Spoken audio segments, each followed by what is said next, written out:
Bonjour mes petites calories, donc je vous retrouve aujourd'hui pour un tuto un petit peu spécial parce que c'est le 100e tuto que je vais faire sur ma chaîne. Donc voilà, j'ai voulu que ce 100e tuto soit vraiment très spécial. Donc c'est pour ça que dans cette vidéo vous allez voir en fait l'évolution de mes tutos. Donc je vais vous montrer mes tout premiers tutos, voilà. Et je vais aller de 10 en 10, donc je vais vous montrer le premier, le 10, le 20, le 30, etc. Jusqu'au 90. Donc on voit, enfin moi j'ai vu l'évolution parce que j'ai dû regarder les vidéos et j'ai vu l'évolution au fil des années au niveau des tutos, même au niveau du montage. Donc j'espère vraiment que cette vidéo Donc vous pour plaira. commencer, voilà la playlist où vous pouvez retrouver tous mes tutos.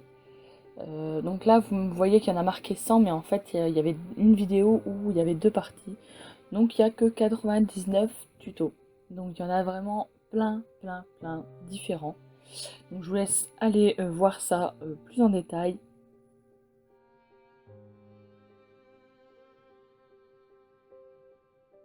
Donc voici mon tout premier tuto. Donc voilà, quand je l'ai vu, je me suis dit putain, il est vraiment brut, sans montage, sans coupage, vraiment voilà, brut de chez brut.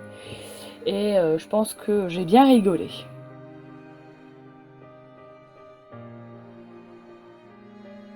Donc ensuite, voici mon tuto numéro 10. Donc c'était pour vous faire des petits sablés. Et pareil, il n'y avait pas de présentation, il n'y avait pas de montage, c'était voilà, tout brut d'un coup, sans coupage, sans rien. Et voilà, ça montre vraiment que au niveau des tutos, il y a vraiment eu, vous allez voir au fil des tutos, il y a vraiment eu de l'évolution. Et voilà, j'en suis très contente.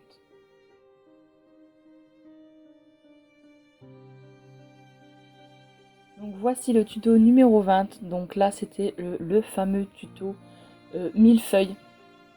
Alors quand je l'ai fait, je me suis dit, ouais, il est trop beau. Voilà, c'était vraiment quelque chose à l'époque très joli. Et en fait, je me suis rendu compte que là, en revisionnant pour faire ce montage, je me suis dit, ouais, quand même, quoi. Les couleurs que je choisis n'ont rien à voir avec la réalité. Il est vraiment trop gros. Ben, voilà, c'est vraiment voilà, un tuto très... pas mal fait, parce que pour l'époque, je me dis que c'était pas mal. Mon niveau de fimo aussi. Mais voilà, il était vraiment brut, voilà. Il n'y avait pas... Je suis pas allée dans la dentelle. Et je me suis dit, pour toutes celles qui débutent et qui trouvent pas forcément leur création merveilleuse, et ben allez voir mes premiers tutos. Moi je vous dis, c'est pareil, hein. Pareil niveau matos, j'étais pas génial non plus.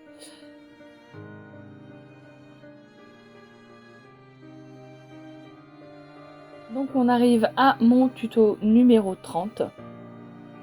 Et donc c'était une toute petite rose, très sympathique.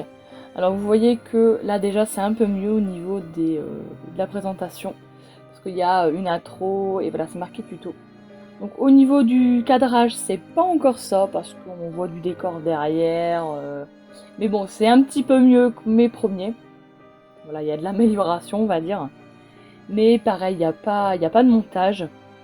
Alors à l'époque, je sais plus du tout avec quel logiciel je montais. Je crois que c'était avec Movie Maker, mais je ne savais pas qu'on pouvait en fait couper des petits bouts et faire ce qu'on appelle du coupage. Donc là, le tuto était filmé brut, c'est-à-dire que je commençais et c'était comme ça tout partout.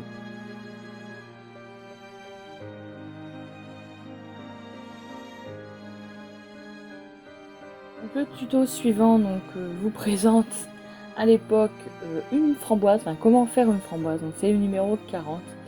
Et vous voyez que la présentation donc par rapport au numéro 30 précédemment, c'est exactement la même. En fait à l'époque, donc là il y avait un petit bout de papier à l'époque parce que tout simplement ma caméra ne faisait pas la macro. Donc c'est-à-dire que si je voulais que le tuto soit net tout le long, il fallait faire ça parce que sinon voilà, c'était flou. Donc je mettais un petit bout de papier, donc depuis j'ai changé, hein.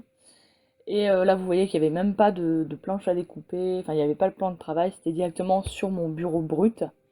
Et je ne connaissais pas encore la magie du coupage, vu que le tuto était encore brut de chez brut.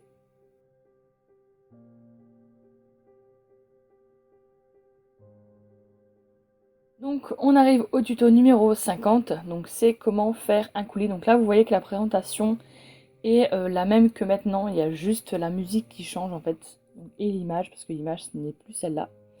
Mais la présentation est assez proche de celle que je fais maintenant. Donc pareil, il y a toujours le petit bout de papier, donc toujours pour le manque de macro de l'appareil photo.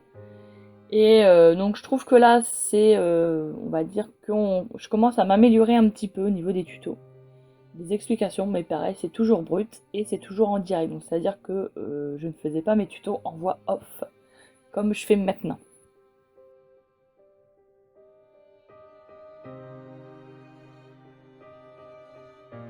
Donc on arrive au tuto numéro 60, donc qui est pour faire le bagel.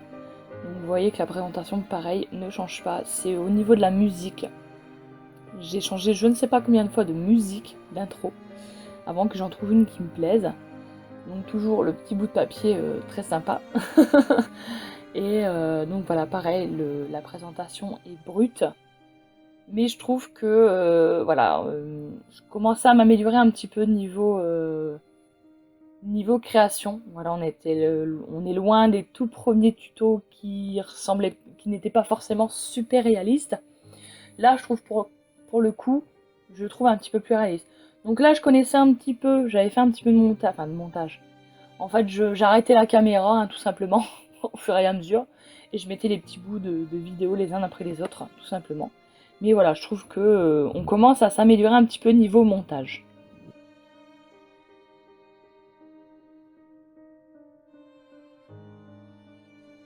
Donc là, on arrive au tuto numéro 70, donc qui était un petit plateau de fromage. Donc c'est toujours la même présentation et je trouve que au niveau de la création, voilà, ça commence à évoluer dans le bon sens, hein. Voilà, je commençais à mettre des petits messages. J'avais trouvé comment on mettait des petites annotations sur les vidéos. Donc là, il y a mon plan de travail actuel, hein. Voilà, niveau matos, je commence à m'améliorer. J'avais acheté mes LAN, j'avais acheté des looting tools, etc. Donc niveau matériel, ça commençait à venir par rapport à mes débuts. Et pareil, au niveau du montage, je faisais des montages, mais toujours en coupant la caméra entre deux. Je ne connaissais pas encore le fractionnage.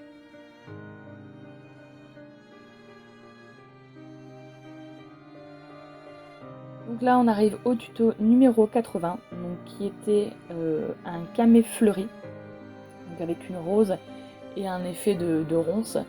Et je trouve que, franchement, je crois que c'était l'un de mes peut-être tout premiers camés où je commençais à travailler sur le camé. Et je trouve qu'il est pas mal réussi. Voilà, sans me jeter des fleurs, je trouve qu'il est pas mal réussi. Je ne sais pas ce que vous en pensez. Au niveau présentation, donc voilà, au niveau du matériel, j'avais fait une nouvelle manière de présenter le matériel qui je trouve n'était pas mauvaise. Voilà, ça changeait on présente les trucs un par un et on papote. Voilà, je trouvais cette présentation pas mal. Et au niveau comment je mettais ma caméra, je trouvais que c'était pas mal non plus, que on voit que mes mains et pas le reste.